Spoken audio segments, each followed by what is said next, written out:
Okay, so I couldn't be with you in class today, but I didn't want today to be a wasted day since I'm not able to be there and I have to do a meeting. So, first of all, I just finished grading your homework papers from last week, and I noticed some things that was reoccurring in each student's interpretation of the poem. So I decided that I was going to do an explanation using the poem Winter by Marie Ponsat. Okay, so first of all, one of the things that I've asked you to do when you are doing your analysis of something, you have to consider the title. This was not placed on top of this poem without a lot of thought going into it. Thought by the writer and the person who edited the poem for her. They decided that winter summed up everything that's going on in this poem. So, in order to figure out what this title is connoting, we need to think about other seasons. Let's think about spring first of all. Spring is about renewal, right? You have a lot of rain, you have flowers that bloom that hadn't been blooming all year. Summer is when kids get out of school, it's warm, a lot of people take vacations. So summer connotes relaxation. And fall, it could be new beginnings with fall. But what about winter? Winter is when it's cold outside and a lot of people spend time inside because it's just maybe it's too much snow on the ground and it's just not pleasant to be outside, and so they're inside trying to stay warm. And so when we think about winter, let's think about coldness and isolation. I believe that's the connotation that Marie wanted us to take away from her title. So let's look at the first stanza. I don't know what to say to you, neighbor, as you shovel snow from your part of our street. Neat in your Greek black, I've waited for chance to find words. Now, by chance, we meet. Let's look at the first line. The first line, I don't know what to say to you, neighbor. The fact that it ends on the word neighbor is letting us know that she's thinking about the fact that they have been close all this time. But even though they've been close to each other all this time, there's still this uncertainty about how to communicate despite that proximity. And again, we go back to that isolation within this communal space. The act of loss maybe has stolen the right words to say too, which is another layer of meaning. As you shovel snow from your part of our street. Again, let's focus on that isolation. Look at these two pronouns. We have your and we have our. So she is isolated as she's shoveling in front of her house. She's isolated, but she's still within the community because it's our street. Neat in your Greek black. If she just wanted to connote mourning, she just would have went with black. But the fact that she says Greek black, you have to ask yourself, what does this specific phrase mean? And so you do some research and you find out that mourners avoid social gatherings for the first 40 days after the death and may only wear black clothing during that time period. So this is something that's specific to this culture.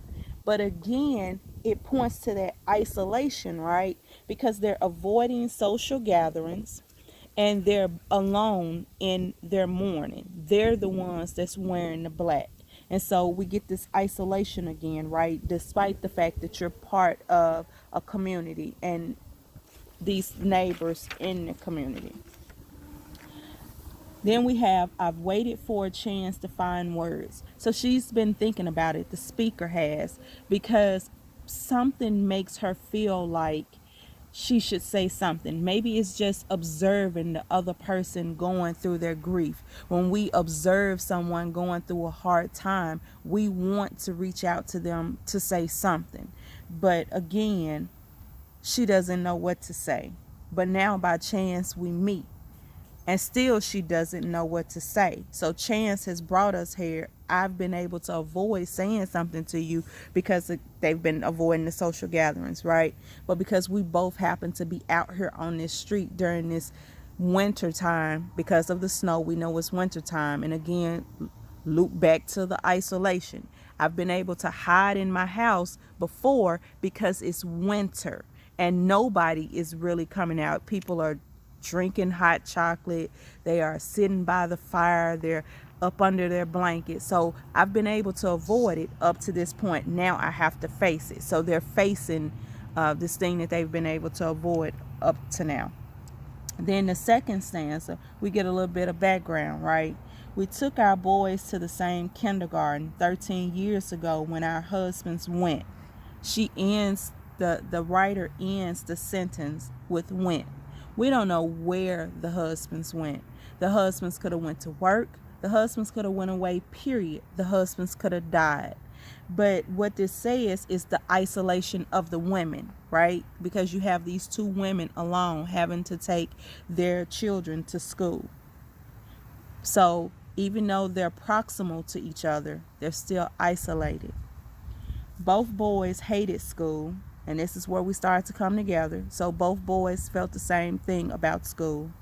They dropped out feral, dropped into separate troubles. So separate, we back to being isolated because whatever trouble one is having, it doesn't mirror what the other person is having.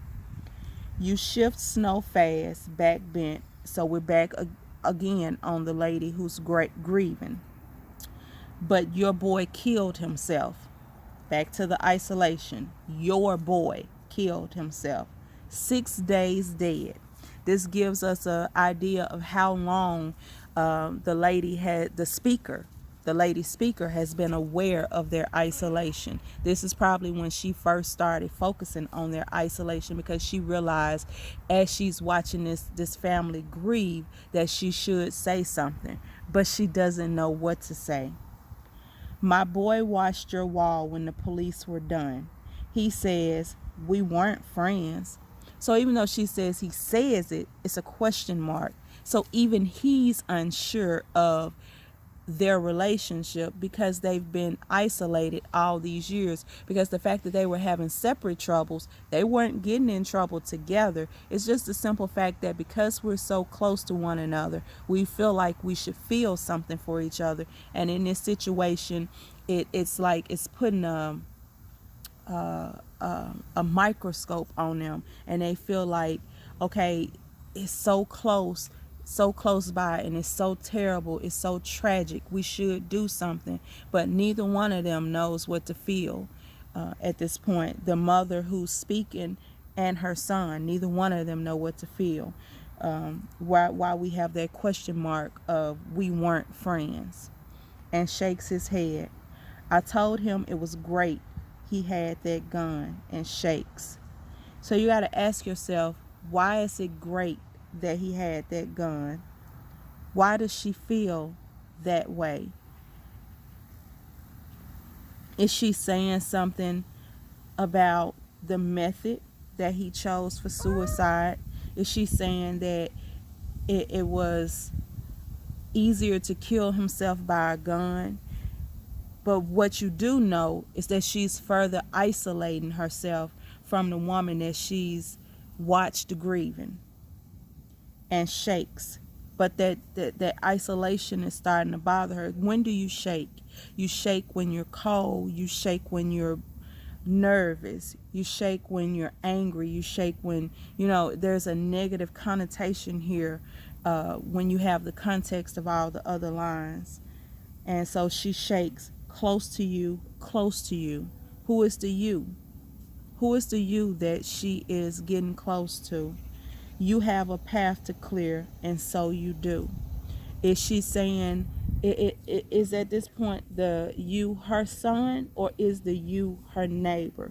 That's the question that the writer leaves us with. It's that sense of isolation all through the poem that makes her feel like toward the end that she needs to close the distance. But the question that we're left with is she closing the distance between the neighbor, or is she closing the distance between her son? And does that really matter? And so let's think about the message. The message then has to be something about isolation.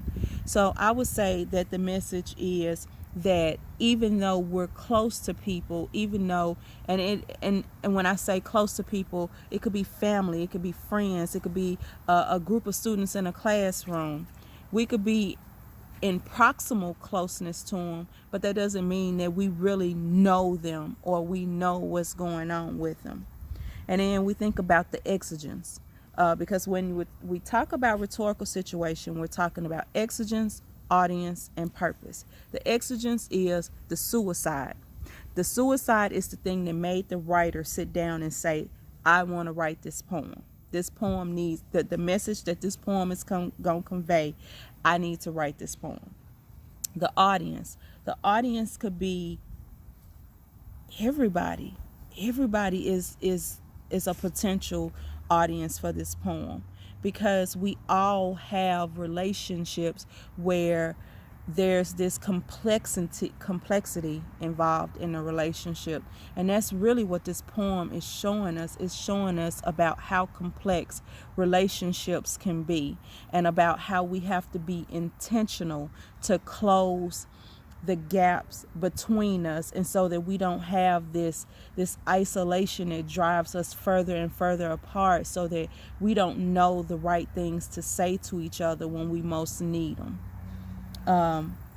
And last, the purpose. The purpose is, if the audience is everybody, then the purpose is that the writer wanted people to examine their relationships with people, and to see if there's places where they too can close gaps and actual get that closeness that they think they have. Because just because you're sitting next to somebody, just because you're sleeping next to somebody, just because you're sleeping under the roof with somebody, that doesn't mean that you know that person. There are places, if you go back to the poem, the you could be the son.